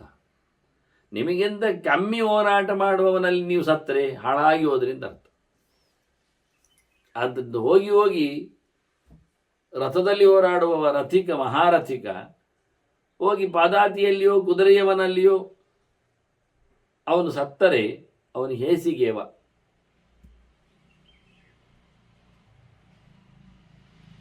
ಅದೇ ಪದಾತಿವಿನಿ ಸತ್ತರೆ ಅವನು ವಿಶೇಷ, ಅವನಿಗಿಂತ ಮಿಗಿಲಾದವನಲ್ಲಿ ಸತ್ತವ. ಅದರಿಂದ ಹೀನನಲ್ಲಿ ಸಾಯಬಾರದು, ತನಗಿಂತ ಕಡಿಮೆಯವನಲ್ಲಿ ಸಾಯಬಾರದು, ಮತ್ತು ಹೇಡಿಯಲ್ಲಿ ಸಾಯಬಾರದು. ಯುದ್ಧ ಮಾಡಲಿಕ್ಕೆ ಅಂಜಿಕೊಳ್ಳುವವನಲ್ಲಿ ಹೋರಾಟ ಮಾಡಿ ಹೇಸಿ ಅವನಲ್ಲಿ ಸಾಯಬಾರದು. ಹಾಗೆ ಕೃಪಣನಲ್ಲಿಯೂ ಅಂಥದ್ದೆಲ್ಲ ಸಾವು ಬರಬಾರದು ನಮಗೆ ಅಂತ ತಿಳಿಸಿಕೊಡ್ತಾನೆ. ಅಂಥದ್ದೆಲ್ಲ ಹೇಸಿಗೆ ಇದೆ. ಆದ್ದರಿಂದ ಅಷ್ಟೇ ಅಲ್ಲ, ಕೆಟ್ಟದ್ದು ಮಾಡಿದವರ ಜೊತೆಯಲ್ಲಿ ಹೋಗಲಿಕ್ಕೆ ಇಲ್ಲ. ಪಾಪಾತ್ ಪಾಪ ಸಮಾಚಾರಾತ್ ನಿಹೀನಾತ್ ಜನರಾಧಿಪ. ನೀಚ ಯಾರಿದ್ದಾನೆ, ಧರ್ಮಭ್ರಷ್ಟ ಯಾರಿದ್ದಾನೆ, ಕೆಟ್ಟ ಕೆಲಸ ಮಾಡುವ ಯಾರಿದ್ದಾನೆ, ಕೆಟ್ಟವ ಯಾರಿದ್ದಾನೆ, ಅವನಲ್ಲಿಯೂ ಸಾಯಬಾರದು. ಅವನಲ್ಲಿ ಸತ್ತರೆ ಪಾಪಯೇಷ ವದಃ ಪ್ರೋಕ್ತ ನರಕಾಯೇತಿ ನಿಶ್ಚಯ. ಅಂತಹ ಸಂದರ್ಭದಲ್ಲಿ ಕೆಟ್ಟವನಿಂದ ಸತ್ತರೆ ನರಕಕ್ಕೆ ಹೋಗುವುದು ಅಂತ ಅರ್ಥ. ನೀಚರಲ್ಲಿ ಅಂಥವರ ಜೊತೆಯಲ್ಲಿ ಹೋರಾಟಕ್ಕೆ ನಿಲ್ಲಬಾರದು. ಮತ್ತೆ ಹೋರಾಟ ಮಾಡಿದರೆ ಸಾಯ್ತಾನೆ ಅಂತ ಪ್ರಶ್ನೆ ಅಲ್ಲ. ಸಾಯಲಿಕ್ಕೆ ದೇವರೇ ಕಾರಣ, ದೈವ. ಹೋರಾಟಕ್ಕೆ ಹೋದವರು ಸಾಯದೇ ಇರುವುದುಂಟು, ಹೋರಾಟಕ್ಕೆ ಹೋಗದವನು ಸಾಯುವುದುಂಟು. ಹೇಗಾದರೂ ಸಾವು ಎನ್ನುವುದು ಬಂದೇ ಬರ್ತದೆ. ಹಿಂದೆ ಅದರ ಬಗ್ಗೆ ಚಿಂತನೆಯನ್ನು ಕೊಟ್ಟಿದ್ರು. ಧರ್ಮರಾಜ ಕೇಳಿದಾಗ ಮೃತ್ಯುದೇವತೆ ಕಥೆಯನ್ನು ಹೇಳುತ್ತಾ ರೋಗಿಗಳ ಚಿಂತನೆಯನ್ನು, ವ್ಯಾಧಿಗಳ ಚಿಂತನೆಯನ್ನು ಕೊಡುತ್ತಾ. ಹೀಗಾಗಿ ಈಗ ಅಪಘಾತ ಆಗ್ತದೆ ಹೇಳಿ, ವಾಹನಗಳು ಹೊಡಿತಾವೆ ಹೇಳಿ, ಮಾರ್ಗಕ್ಕೆ ಹೋಗದೇ ಇದ್ದರೆ ಬದುಕ್ತಾನೆ ಅಂತ ಅರ್ಥವ? ಸಾಯುವವನಿಗೆ ಮಾರ್ಗವೇ ಬೇಕು ಅಂತಿಲ್ಲ. ಮನೆಯಲ್ಲಿ ಅಪಘಾತ ಆಗ್ಬೋದು, ಅವನಿಗೆ ನಡೆಯುವಾಗ ಎಡವಿ ಬಿದ್ದುಬಹುದು, ಮೇಲೆ ಏನೋ ಚಾವಣಿ ತಾಗಿ ಬೀಳ್ಬೋದು, ಯಾರಿಲ್ಲಾದ್ರೆ ಇನ್ನೊಬ್ಬರನ್ನು ನೋಡಿ ಎದುರು ಬೀಳ್ಬೋದು. ಅದರಿಂದ ನಗಶ್ಚಿತ್ರಾತಿವೈ ರಾಜನ್ ದೃಷ್ಟಾಂತ ವಶಮಾಗದ. ಅಂತಕನ ವಶಕ್ಕೆ ಸಿಕ್ಕಿದವರು, ಯಮನ ತೆಕ್ಕೆಗೆ ಬಿದ್ದವರು, ದೈವದ ಅದೃಷ್ಟದ ಲೆಕ್ಕಾಚಾರದಲ್ಲಿ ನೆಲೆಗೊಂಡವರು ಯಾರು ಸಹ ಸುರಕ್ಷಿತರು ಅಂತ ಹೇಳಲಿಕ್ಕೆ ಆಗುವುದಿಲ್ಲ. ಅವನ ಬದುಕುವ ದಿನ ಮುಗಿಯಿತು ಅಂದರೆ ಪ್ರತಿಯೊಬ್ಬರು ಸತ್ತೇ ಸಾಯ್ತಾನೆ. ಸಾವಶೇಷಾಯುಷ್ಯಂ ಚಾಪಿ ಕಶ್ಚಿನ್ನೈವಾಪಕರ್ಷತೆ. ಆಯುಷ್ಯ ಚೂರಾದ್ರೂ ಉಂಟಾ, ಎಂತಾದ್ರೂ ಸಾಯುತ್ತಿಲ್ಲವ. ಸರಿ,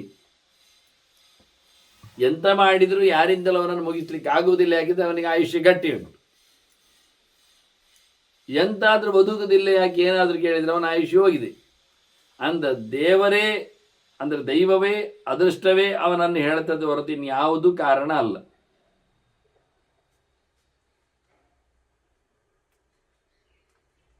ಅಥವಾ 18 ದಿನ ಹೋರಾಟ ಮಾಡಿದ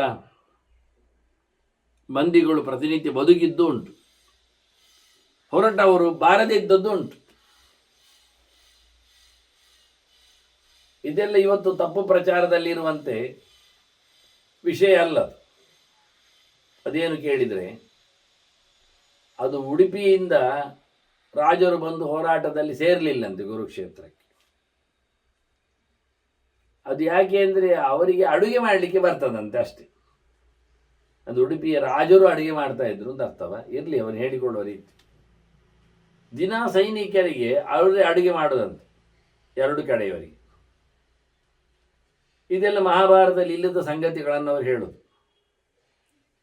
ಕೊನೆಗೆ ಅದು ದಿನ ಸರಿ ಆಗ್ತದೆ, ಹೇಗೆ ಹೆಚ್ಚಾಗ್ತದ ಕಮ್ಮಿ ಆಗ್ತದ ಕೇಳಿದರೆ ಇಲ್ಲ ಅಂತ. ಅವ ದಿನ ಕೃಷ್ಣನಿಗೆ ಹೋಗಿ ಎಂಥದ್ದು ಕಡಲೆಬೇಳೆಯ ಎಂಥದ್ದು ಯಾವುದವನ್ನು ಹೋಗಿ ಬೇಳೆ ಕಾಳು ಯಾವುದೋ ಕಾಳನ್ನು ತಿನ್ನಲಿಕ್ಕೆ ಕೊಡ್ತಾನಂತೆ. ನೆಲಕಡಲೆ ಇರಲಿ, ಆಗ ನೆಲಕಡಲೆ ಇತ್ತು ಅಂತ ಹೇಳಬೇಕು.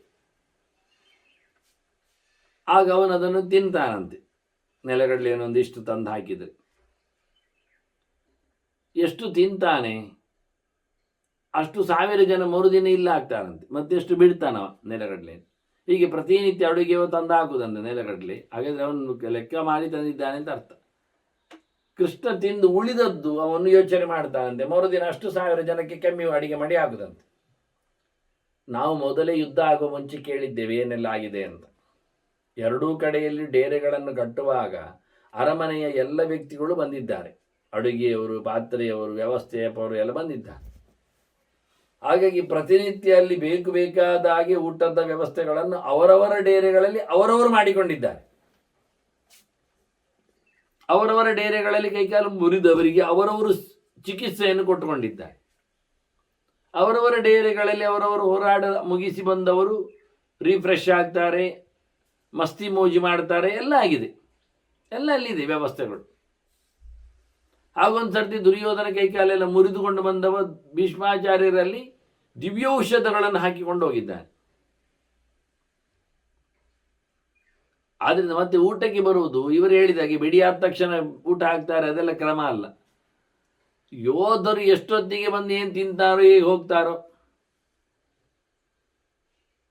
ನಡುವೆ ಸಾತ್ವಿಗೆ ಹೊರಟಾದಾಗ ಪಾನಕ ಕುಡಿದು ಹೋದದ್ದನ್ನು, ಮದಿರೆ ಕುಡಿದು ಹೋದದ್ದನ್ನು ತಿಳಿಸ್ತಾರೆ. ನಾವು ರಣಾಂಗಣದ ಕೆಲವು ಚಿತ್ರಗಳನ್ನು ಹೇಳುವಾಗ ನಾನು ಹೇಳಿದ್ದೇನೆ, ನಡುವೆ ಕೆಲವರು ನೀರು ಕುಡಿತಾ ಇದ್ರು ಅಂತ. ಅಲ್ಲಿ ನೀರಿದೆ,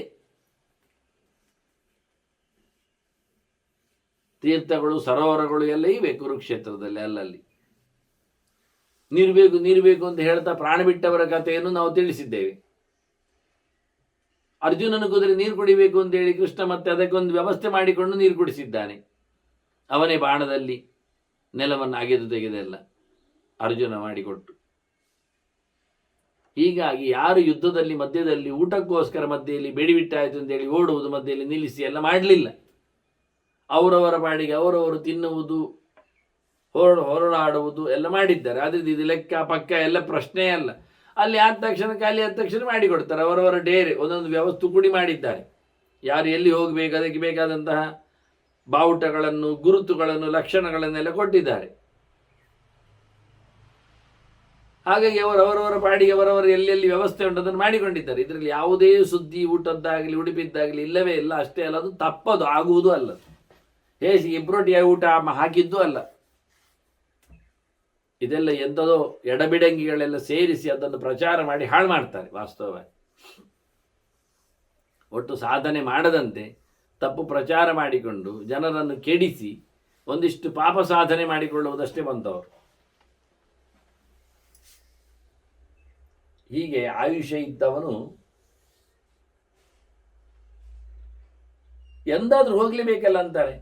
ಆಯುಷ್ಯ ಕ್ಷಯಮಾಪನ್ನೆ ಪಂಚತ್ವಂ ಉಪಗಚ್ಚತಿ. ಆಯುಷ್ಯ ಮುಗ್ದರೆ ಸಾಯುವುದಂತೂ ಖಾತ್ರಿ. ಅದಕ್ಕೆ ಕಾರಣ ಬೇಕಾದ್ರೆ ಇರ್ತದೆ, ಇಲ್ಲ ಅಂತಲ್ಲ. ಹೇಗೆ ಅಂತ ತಥಾ ಹ್ಯಕಾರಣಾತ್. ಮತ್ತೆ ಪುನಃ ಇರುವಿಕೆಯಾದರೂ ಹೋಗುವುದಾದ್ರೆ ಕಾರಣ ಇಲ್ಲದೆ ಹೋಗ್ತಾನೆ, ಕಾರಣ ಇದ್ದು ಬದುಕ್ತಾನೆ, ಕಾರಣ ಇದ್ದು ಹೋಗ್ತಾನೆ, ಕಾರಣ ಇಲ್ಲದೆ ಬದುಕ್ತಾನೆ. ಕಾರಣಗಳು ಯಾವುದು? ರೋಗ ರುಜಿನಗಳೇ ಕಾರಣಗಳು. ಕಾರಣ ರೂಪಬಾಧಿತಂ, ರೋಗ ಕಾರಣ ಇರ್ತದೆ, ಯುದ್ಧವೇ ಕಾರಣ ಆಗಬೇಕಾಗಿಲ್ಲ. ಆದ್ರಿಂದ ತಥಾ ಹ್ಯಕಾರಣಾತ್ ಭವತಿ, ಸಾವಿಗೆ ಯಾವುದೇ ರೀತಿಯಾದಂತಹ ವ್ಯವಸ್ಥೆ ಇಲ್ಲ. ಆಯುಷ್ಯ ಕಳೆದಾಗ ಹೋಗ್ತಾನೆ, ಕಾರಣ ಏನು? ಒಂದು ರೋಗ ಬರ್ತದೆ, ಮುಗಿತದೆ. ಈ ರೀತಿಯಾಗಿ ಬದುಕಿದ ಹೋರಾಟದ ಚಿಂತನೆಗಳನ್ನು ಉಲ್ಲೇಖ ಮಾಡುತ್ತಾ ಸ್ನಿಗ್ಧೈಶ್ಚ ಕ್ರಿಯಮಾಣಾನಿ ಕರ್ಮಾಣೀಹ ನಿವರ್ತಯೇತ್ ಹಿಂಸಾತ್ಮಕಾನಿ ಸರ್ವಾಣಿ. ತನಗೆ ಸಂಬಂಧಪಟ್ಟವರು ಯಾರಾದ್ರಿದ್ರೆ, ಪ್ರೀತಿಪಾತ್ರರು, ಗುರುತ ಇದ್ದವರು ಎಲ್ಲ ಇದ್ರೆ, ಅವರು ಅನ್ಯಾಯ ಮಾಡುವುದನ್ನು ನಿಲ್ಲಿಸಬೇಕಂತೆ. ಇದೊಂದು ವಿಶೇಷ ಅಂಶಗಳನ್ನು ಹೇಳುತ್ತೆ. ಇನ್ನೊಬ್ಬರಿಗೆ ಹಿಂಸೆ ಮಾಡುವ ಕೆಲಸಗಳನ್ನು ಅವರಿಂದ ತಡಿಬೇಕು ಆಗುವುದನ್ನು ಆದಷ್ಟು. ನಾಯುರಿಚ್ಛೇದ್ ಪರಾಯುಷ. ನಮ್ಮ ಬದುಕನ್ನು ಇನ್ನೊಬ್ಬ ಸಾವಿನ ಮೂಲಕ ಗಮ್ಮತ್ತು ಮಾಡುವುದಲ್ಲ ಹೇಳ್ತಾರೆ. ಇನ್ನೊಬ್ಬರ ಆಯುಷ್ಯ ಜೊತೆಯಲ್ಲಿ ಆಡಲಿಕ್ಕೆ ಹೋಗಬೇಡಿ. ಅದನ್ನ ಯುದ್ಧದಲ್ಲಿ ವಿಶೇಷವಾಗಿ ಸಾವಿಗಿಂತ ಸೋಲು ಬೆಲೆ ಬಾಳ್ತದೆ. ನೀನು ಕೊಂದು ಬರಬೇಡ, ಮತ್ತೆ ಹಿಡಿದುಕೊಂಡು ಬಾ. ಪರಪಕ್ಷದ ರಾಜನನ್ನು ಸಮ್ಮರಿಸಿ ತರೋದು ಬೇಡ, ಹಿಡಿದುಕೊಂಡು ಬರಬೇಕು. ಪೌರುಷ ಅಂದರೆ ಅದು. ಅವರನ್ನು ಮತ್ತೆ ನಾವು ಇಲ್ಲಿ ಸಂಧಾನದಲ್ಲಿ ಇಟ್ಟುಕೊಳ್ತೇವೆ, ಇಲ್ಲ ನಾವು ಬೇರೆ ರೀತಿಯಲ್ಲಿ ಅವರನ್ನು ಉಪಯೋಗಿಸಿಕೊಳ್ತೇವೆ. ಅದನ್ನು ಇನ್ನೊಬ್ಬರ ಆಯುಷ್ಯದ ಜೊತೆಯಲ್ಲಿ ನಮ್ಮ ಆಯುಷ್ಯವನ್ನು ಸಮೀಕರಣಗೊಳಿಸುವುದು. ಅವರು ಸತ್ತರೆ ನಾವು ಬದುಕಿದ್ದೇವೆ ಅಂತ ಅರ್ಥ ಅಂತ ಹೇಳಿಕೊಂಡು ಹೇಳುವಂಥದ್ದು, ನಾವು ಬದುಕಲಿಕ್ಕೆ ಅವನು ಸಾಯಲೇಬೇಕು ಅಂತ ಹಠ ಹಿಡಿದಿದ್ದೆಲ್ಲ ಬೇಡ. ಇನ್ನೊಬ್ಬರ ಆಯುಷ್ಯವನ್ನು ಕಬಳಿಸದೆಯೇ ಬದುಕುವುದರಲ್ಲಿ ಅರ್ಥ ಇದೆ ಅಂತ. ವಾಸ್ತವವಾಗಿ ಗೃಹಸ್ಥಾನಾಂತ ಸರ್ವೇಷಾಂ ಅಭಿಕಾಂಕ್ಷತಾಂ ನಿಧನಂ ಶೋಭನಂ ತಾತ. ಎಲ್ಲಿ? ಪುಲಿನೇಶು ಕ್ರಿಯಾವತ ವಿನಾಶಂ ಅಭಿಕಾಂಕ್ಷತ. ಒಬ್ಬ ಯುದ್ಧದಲ್ಲಿ ಬರುವುದಿಲ್ಲ, ಯುದ್ಧದವ ಅಲ್ಲ ಇಟ್ಟುಕೊಳ್ಳಿ, ಯುದ್ಧ ಇಲ್ಲ ಅಂತ ಆಗಿದ್ದು ಇಟ್ಟುಕೊಳ್ಳುವ. ಅವನಿಗೆ ಬದುಕಲಿಕ್ಕೆ ಕಷ್ಟ ಆಗ್ತಾ ಉಂಟು, ಸಾಧನಾನುಷ್ಠಾನ ಮಾಡಲಿಕ್ಕೆ ಅವನಲ್ಲಿ ಆಗ್ತಾ ಇಲ್ಲ, ಸಾಯಲಿಕ್ಕೆ ಬಯಸಿದ್ದಾನೆ. ಎಂತ ಮಾಡಬೇಕು? ಎಂತ ಮಾಡಲಿಕ್ಕೆ ಬರ್ತದೆ? ಅದಕ್ಕೆ ಅವರು ಹೇಳುತ್ತಾರೆ, ಅವನು ನದಿ ತೀರಕ್ಕೆ ಹೋಗ್ಬೇಕು, ಅಲ್ಲಿ ಕೆಲಸಗಳನ್ನು ಮಾಡ್ತಾ ಇರಬೇಕು, ಬದುಕಿದಷ್ಟು ಬದುಕ್ತಾನೆ, ಇಲ್ಲ ಅಂದರೆ ಹೋಗ್ತಾನೆ. ನದಿ ತೀರಕ್ಕೆ ಹೋಗುವುದು ಅಂದರೆ ಅದು ಸ್ವಲ್ಪ ಕಷ್ಟದ ಜಾಗ. ಅಲ್ಲಿ ಸರಿಯಾಗಿ ನೆರಳುಗಳು ಇರುವುದಿಲ್ಲ, ತಿನ್ಲಿಕ್ಕೆ ಬೇಕಾದಂತಹ ಸರಿಕಟ್ಟಾದ ಮರಮಟ್ಟುಗಳು ಸಿಗುವುದಿಲ್ಲ. ಹಾಗಾಗಿ ಅಲ್ಲಿ ಬದುಕಿದ್ದಾಗ ಬದುಕಿರುವಷ್ಟು ಸಮಯ ನಡೆದಾಡಿಕೊಂಡಲ್ಲೇ ನದಿ ತೀರದಲ್ಲಿ ಸ್ನಾನಾನುಷ್ಠಾನಕ್ಕೇನು ಸಮಸ್ಯೆ ಇಲ್ಲ, ಶೌಚಾದಿಗಳಿಗೂ ಸಮಸ್ಯೆ ಇಲ್ಲ. ಹಿಂದೆಲ್ಲ ಹಾಗೆ ನದಿ ತೀರಗಳಲ್ಲಿ. ಅದಕ್ಕೆ ನದಿ ತೀರವನ್ನು ಮಣ್ಣಿನ ಜಾಗವನ್ನು ಹೇಳಿತ್ತು, ವೈಗೆ ಪ್ರದೇಶವನ್ನು ಹೇಳಿತ್ತು, ಅಲ್ಲಿ ಹೋಗು. ಖಾಲಿ ಪುಲಿನೇಶು ಅಂದರೆ ಮರುಭೂಮಿ ಅರ್ಥ ಆಗ್ತದೆ ಇಲ್ಲಿ ಹೇಳಿಕೊಂಡಾಗ. ಮರುಭೂಮಿ ಹೋಗು ಅಂತ ಹೋದಷ್ಟು ಹೋದ ಬಿದ್ದ, ಮುಗೀತು, ಆಯಿತು, ಎಂಟು. ಸಾಯಲೇಬೇಕಾದವನು ಧರ್ಮಕರ್ಮವನ್ನು ಮಾಡಲಿಕ್ಕೆ ಆಗತಕ್ಕಂಥ ಗಟ್ಟಿಮುಟ್ಟಿನ ದೇಹ ಇಲ್ಲ ಅಂತ ಆಗಿದ್ರೆ ಕೊನೆಗೊಳಿಸುವ ರೀತಿ ಇದು ಅಂತಾರೆ. ಆದರೆ ಸಾಯಲೇಬೇಕೆನ್ನತಕ್ಕಂಥ ಹಠ ಮಾಡಿದ್ದು ಸ್ವಲ್ಪ ಸರಿ ಇಲ್ಲ ಅಂತ. ಸತ್ತಾಗ ಸಾಯ್ತಾನೆ, ಸಾಯಲೇಬೇಕು ಅಂತ ಮಾಡಿಕೊಳ್ಳುವುದು ಯಾಕೆ? ಅಲ್ಲ, ಜಪಾನುಷ್ಠಾನ ಎಲ್ಲ ಮಾಡಲಿಕ್ಕೆ ಆಗ್ತಾ ಇಲ್ಲ, ಧರ್ಮಕರ್ಮಾನುಷ್ಠಾನ ಮಾಡಲಿಕ್ಕೆ ಆಗ್ತಾ ಇಲ್ಲ, ಆಗುವಷ್ಟು ಮಾಡು, ಆದ ಹಾಗೆ ಮಾಡು. ಮಲಗಿದಲ್ಲೇ ಪಾರಾಯಣ, ಮಲಗಿದಲ್ಲೇ ಜಪ. ತದಾ ಶರೀರಂ ಭವತಿ ದೇಹಾದ್ಯೇನ ಉಪಪಾದಿತಂ ಅಧ್ವಾನಂ ಗತಕಶ್ಚಾಯಂ ಪ್ರಾಪ್ತಶ್ಚಾಯಂ ಗೃಹಾದ್ ಗೃಹಂ. ಒಂದು ಮನೆಯಿಂದ ಒಂದು ಮನೆಗೆ ಹೋದಾಗೆ, ದಾರಿಯಲ್ಲಿ ಹೋದಾಗಿವ ನಡುವೆ ತನ್ನನ್ನು ಕಡೆ ಮಾಡಿಕೊಂಡವ ಮತ್ತೆ ದಾರಿಯಲ್ಲಿ ಸಿಕ್ಕಿ ಬೀಳ್ತಾನೆ. ಹಾಗಾಗಿ ಮತ್ತೊಂದು ದೇಹವನ್ನು ಪಡಿತಾನೆ, ಎಡೆಯಲ್ಲಿ ಹುಟ್ಟಿ ಬರ್ತಾನೆ, ಮತ್ತಲ್ಲಿ ಪುನಃ ಇದೇ ರೀತಿಯಾದ ಚರ್ಯೆಯನ್ನು ನಡೆಸ್ತಾನೆ. ಆಗದೇ ಇದ್ದು ಹೋದಾಗ ನಿಜವಾಗಿ ರೋಗ ಬಂದದ್ದು ಯಾಕೆ? ಅವನ ಪ್ರಾರಬ್ಧದಲ್ಲಿ ಅನುಭವಿಸಿ ಅವನು ಒದ್ದಾಡಬೇಕಂದ. ಈಗ ರೋಗವಂತ ಇನ್ನು ಜಪ ಮಾಡಲಿಕ್ಕೆ ಆಗುವುದಿಲ್ಲ ಹೇಳಿಕೊಂಡು ಅವನು ಸತ್ತರೆ ಅರ್ಧದಲ್ಲಿ ಮಾಡಿಕೊಂಡಾಗಿ ಅವನು ಮತ್ತೆ ಪುನಃ ರೋಗದ ಪ್ರಭಾವದ ನೋವನ್ನು ಅನುಭವಿಸಬೇಕು ಅವನು. ದ್ವಿತೀಯಂ ಕಾರಣ ತತ್ರ ನಾಣ್ಯತ್ ಕಿಂಚನ ವಿದ್ಯತೆ. ಬೇರೆ ಅಂತ ಹೇಳಲಿಕ್ಕೆ ಕಾರಣ ಇಲ್ಲ ಅಲ್ಲಿ, ಇಷ್ಟೇ. ತದ್ದೇಹಂ ದೇಹಿನಾಂ ಯುಕ್ತಂ ಮೋಕ್ಷಭೂತೇಶು ವರ್ತತೆ. ಅವನಿಗೆ ಕೊಟ್ಟಿರತಕ್ಕಂಥ ದೇಹವು ಅವನನ್ನು ಬಿಡುಗಡೆ ಮಾಡಲಿಕ್ಕೆ ಯೋಗ್ಯವಾಗಿರುವಂತಿರಬೇಕು. ಅವನು ಅದನ್ನೇ ಬಿಟ್ಟರೆ ದೇಹವನ್ನದ್ದು ಯಾರಿಗೆ? ಮನುಷ್ಯನಿಗೆ ತಾನು ಎಲ್ಲವನ್ನು ಕಳೆದುಕೊಂಡು ಹೋಗಲಿಕ್ಕೆ, ಸಾಧನೆ ಮಾಡಿಕೊಂಡು ಬರಲಿಕ್ಕೆ. ಅವನು ದೇಹವನ್ನೇ ತೊರೆದುಕೊಂಡು ಹೋದರೆ ಬಲಾತ್ಕಾರದಲ್ಲಿ ಆಗುವುದಿಲ್ಲ ಇನ್ನು ಹೇಳಿಕೊಂಡು, ಸಹನೆಗೆ ಆಗುವುದಿಲ್ಲ ಅಂತ ಹೇಳಿಕೊಂಡು, ಅದು ಉತ್ತಮವಾದ ಪಕ್ಷ ಅಲ್ಲ ಅದು. ಆದರೆ ಹೇಳಿದ್ದಾರೆ ಅವರು ಹೇಗಿರ್ತದೆ ಅಂತ. ನಮ್ಮ ದೇಹ ಹೇಗುಂಟು? ಸತ್ವರಜಸ್ಸು ತಮಸ್ಸು ಉಂಟಲ್ಲ, ಸಂಬಂಧಪಟ್ಟದ್ದಾಗ್ತದಲ್ಲ. ಅದೊಟ್ಟಿಗೆ ದೇಹ ನೋಡಿಕೊಂಡಾಗ ಸಪ್ತಧಾತುಗಳ ದೇಹ, ಮೇಲಿನಿಂದಿರುವಂಥ ತ್ವಗಂತಂ, ಮೇಲೆ ಅದು ಇಲ್ಲಿಗೆ ಚರ್ಮಕ್ಕೆ ಕಡೆ, ಚರ್ಮ ಅಲ್ಲ ತೊಗಟೆ, ಅದರೊಳಗೆ ಚರ್ಮ ಉಂಟು ಕೆಂಪಿದ್ದು, ಅದರೊಳಗೆ ಅಸ್ಥಿ ಎಲುಬಿದೆ, ಮಜ್ಜೆ ಇದೆ, ಸ್ನಾಯು ಇದೆ, ನೆತ್ತರು ಇದೆ, ಮಾಂಸ ಇದೆ. ಇವೆಲ್ಲ ದೇಹದ ಚರಿತ್ರೆಗಳು. ದೇಹ ಅಂದರೆ ಇಷ್ಟೇ, ವಿಕಾರಕ್ಕೆ ಕಾರಣವಾದದ್ದು, ಪಂಚಭೂತಗಳಿಂದ ನಿರ್ಮಾಣಗೊಂಡದ್ದು, ಸುಖ ದುಃಖ ಅನುಭವಗಳಿಗೆ ಕಾರಣವಾಗಿ ಬರುವಂಥದ್ದು. ತ್ವಗಂತಂ ದೇಹಮಿತ್ಯಾಹು. ವಿದ್ವಾಂಸಃ ಅಧ್ಯಾತ್ಮ ಚಿಂತಕ, ದೇವರ ಬಗ್ಗೆ ತಿಳುವಳಿಕೆ ತುಂಬಿದವರು, ತಿಳಿದವರು ಎಲ್ಲ ಹೇಳ್ತಾರೆ ಹೀಗೆ ದೇಹ ಇರುವುದು ಅಂತ. ಗುಣೈರಪಿ ಪರೀಕ್ಷೀಣಂ ಶರೀರಂ ಮರ್ತ್ಯತಾಂಗತಂ. ಇದರಲ್ಲಿ ಯಾವುದೇ ಪ್ರಕಾರವಾದಂಥ ಒಳ್ಳೆಯ ಲಕ್ಷಣಗಳು ಇರುವುದಿಲ್ಲ. ಸಾಯಲಿಕ್ಕೆ ಹೊರಡ್ತದೆ, ಹುಟ್ಟಿದ ತಕ್ಷಣವೇ ಸಾಯಲಿಕ್ಕೆ ಹೊರಡ್ತದೆ, ಬ್ರಿಟ್ಲಾಗ್ತಾ ಬರ್ತದೆ ಒಂದಲ್ಲ ಒಂದು ದಿನ. ಅದು ಹೇಗೆ ಕೇಳಿದರೆ ನೋಡಿ, ತಲೆ ಕೂದಲು ಲಕ್ಷಗಟ್ಟಲೆ ಇಲ್ವಾ ಮನುಷ್ಯನಲ್ಲಿ? ಹುಟ್ಟಿದಾಗೆಲ್ಲ, ಬಂದಾಗ, ಮೇಲಕ್ಕಿದ್ದಾಗೆಲ್ಲ. ಹೌದು, ಮತ್ತು ಅಷ್ಟು ಬಿಳಿಯಾಗಿ ಸಾಯೋದು ಬೇಡವ? ಹೌದು. ಲಕ್ಷಗಟ್ಟಲೆ ಬದುಕ್ತಾನೆ ದಿನವ? ಇಲ್ಲ. ಮತ್ತು ಹಾಗಾದರೆ 36,000 ದಿನ ಬದುಕುದು, 100 ವರ್ಷ ಅಂದರೆ, ಜಾಸ್ತಿ ಅಂದರೆ 36,000 ದಿನ ಅಷ್ಟೇ. ಲಕ್ಷಗಟ್ಟಲೆ ಕೂದಲು ಬೀಳಬೇಕಾದ್ರೆ ದಿನಕ್ಕೆ 3 ಬಿಳಿ ಆಗಬೇಕು. ಹಾಗಾದರೆ ಕಮ್ಮಿ ಇಲ್ಲ, 106 ಬಿಳಿ ಆಗಬೇಕು. ಅದೇನು ದೇಹ ಅಂದರೆ ಎಂಥದ್ದು? ಬೆಳೆಯುವುದಷ್ಟೇ ಅಲ್ಲ, ಶರೀರ ಅಂತದ್ದು ಶ್ರಿಂಕ್ ಆಗುವುದು ಅಂತ ಅರ್ಥ, ಕಮ್ಮಿ ಆಗೋದು. ಒಂದೊಂದೇ ಅವಯವಗಳು ಬೀಳಲಿಕ್ಕೆ ಶುರು ಆಗ್ತವೆ. ಎಳವೆಯಲ್ಲಿಯೇ, ಬೆಳವೆಯ ಮುಂಚೆಯೇ ಹಲ್ಲು ತಾಳುವುದುಂಟು, ತುಂಡಾಗುವುದುಂಟು, ಕೈಕಾಲುಗಳು ದುರ್ಬಲ ಆಗುವುದುಂಟು, ಮನಸ್ಸು ಕಿರಿಕಿರಿಗೆ ಗ್ರಸ್ತವಾಗಿ ಮತ್ತೆ ಪ್ರತಿನಿತ್ಯ ತಲೆನೋವು ಬರಲಿಕ್ಕೆ ಉಂಟು. ಎಂತ ಹೇಳುವ? ನೆತ್ತರು ಹೆಚ್ಚು ಕಮ್ಮಿ ಆಗ್ತದೆ, BP, ಇನ್ನಿತರ ಅವಯವಗಳಲ್ಲಿಯೂ ಸಹ ಅಂತಹ ಒಂದು ತೊಂದರೆಗಳು ಬರ್ತವೆ. ಆದರೆ ಇದು ಶರೀರ ಅದು ಮರಣಶೀಲ, ಸಾಯಲಿಕ್ಕೆ ಹೊರಟದ್ದು. ಅದರಲ್ಲಿ ಯಾವುದೇ ಗುಡ್ ಕ್ವಾಲಿಟೀಸ್ ಇಲ್ಲ. ಶರೀರನ ಪರಿತ್ಯಕ್ತಂ, ಅವೊಂದು ಮಿದೆ ಬಿಟ್ಟರೆ ಏನಾಗ್ತದೆ? ನಿಶ್ಚೇಷ್ಟ. ಅದರಲ್ಲಿ ಮತ್ತೆ ಚೈತನ್ಯ ಇಲ್ಲ, ಅದು ಅಲ್ಲಾಡುವುದಿಲ್ಲ. ಮತ್ತು ಅದರಲ್ಲಿರತಕ್ಕಂಥ ಮಣ್ಣು, ನೀರು, ಗಾಳಿ, ಬೆಂಕಿ ಅದೆಲ್ಲ ಅದೇ ಆಗಿ ಹೋಗ್ತದೆ. ತಥೋ ಭೂಮೋ ನಿಮಜ್ಜತಿ ಅಲ್ವಾ? ಮಣ್ಣು ಮಣ್ಣಾಗ್ತದೆ, ನೀರು ನೀರಾಗ್ತದೆ, ಪಸೆ ಆರಿ ಹೋಗ್ತದೆ. ಹಾಗಾಗಿ ಅದರೊಳಗೆ ಪಂಚಭೂತದಲ್ಲಿ ಲೀನಗೊಳ್ಳುತ್ತದೆ. ಕೊನೆಗಂತೂ ದೇಹ ಅಂತೂ ಮಣ್ಣಮಯ ಆಗ್ತದೆ. ಅದು ನೀವು ಸುಟ್ಟರೂ ಬೂದಿಯಾಗಿ ಮಣ್ಣೆ ಆಗುದು ಕೊನೆಗೆ. ಮತ್ತೆ ಭಾವಿತಂ ಕರ್ಮಯೋಗೇನ ಜಾಯತೆ ತತ್ರ ತತ್ರ, ಮತ್ತೆ ಅವನು ಹುಟ್ಟಿ ಬರ್ತಾನೆ ತತ್ರ ತತ್ರ, ಅಲ್ಲಲ್ಲಿ, ಎಲ್ಲಿ ಅಂತಿಲ್ಲ, ಹೇಗೆ ಅಂತ ಇಲ್ಲ. ಭಾವಿತಂ ಕರ್ಮಯೋಗೇನ ಭಾವಿತಂ ಜಾಯತೆ. ಅವನು ಮಾಡಿದ ಕರ್ಮಕ್ಕೆ ಅನುಗುಣವಾಗಿ ಅದರ ಗಂಟು ಮೂಟೆ ಹೊತ್ತುಕೊಂಡು ಬಂದು ಹುಟ್ಟುತ್ತಾನೆ. ಯಾವುದೇ ಮನುಷ್ಯ ಬದುಕಿದ್ರೆ, 14 ವರ್ಷದ ನಂತರ ಬದುಕಿದ್ರೆ, ಅವನು ಕಮ್ಮಿ ಇಲ್ಲದೆ 10 ಮನುಷ್ಯ ದೇಹಕ್ಕೆ ಬೇಕಾದ ಕರ್ಮವನ್ನು ಮಾಡಿರ್ತಾನೆ. ಈ ಜನ್ಮದಲ್ಲಿ ಮಾಡಿದ 14 ವರ್ಷ ನಂತರದ ಹುಟ್ಟಿದಲ್ಲಿ ಆತನು ಮಾಡಿರತಕ್ಕಂಥ ಕರ್ಮ ಎಷ್ಟು ಲಾಭ ಉಂಟು, ಎಷ್ಟು ಅವನಲ್ಲಿ ಗಟ್ಟಿಯಾಗಿದೆ ಕೇಳಿದರೆ, ಮೂಟೆ ಆಗಿದೆ ಅಂದರೆ, ಇನ್ನು ಮುಂದೆ 10 ಮನುಷ್ಯ ಜನ್ಮಕ್ಕೆ ಗ್ಯಾರಂಟಿ ಆಗಿದೆ ಮಿನಿಮಮ್.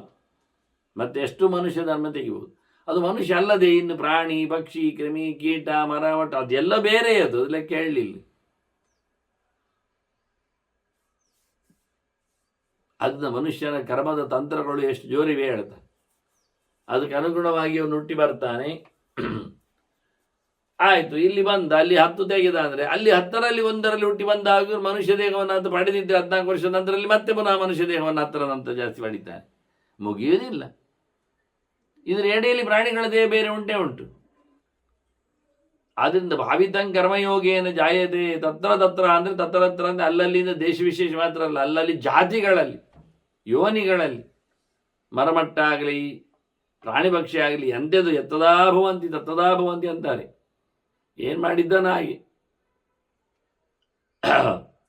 ಕೀಟೋವ, ಪತಂಗೋವ, ದಂಶೋವ, ವೃಷಗೋವ, ವರಾಹೋವ ಎಲ್ಲ ಹೇಳಿಕೊಂಡು ಯಾವ್ಯಾವುದು ಪ್ರಾಣಿಗಳು, ಕೀಟಗಳು, ಆದ್ದರಿಂದಲೇ ಮೊದಲೇ ಭಗವಂತನ ಎಚ್ಚರ ಮಾಡಿಕೊಂಡ್ರೆ, ಅವನ ಬಗ್ಗೆ ಹೇಳುತ್ತಾ ಇದ್ದರೆ, ಮುಂದಿನ ಜನ್ಮಗಳಲ್ಲಿ ಇವುಗಳು ಸ್ಟಾಕ್ ಆಗುವಾಗಿ ಬರುವುದಿಲ್ಲ.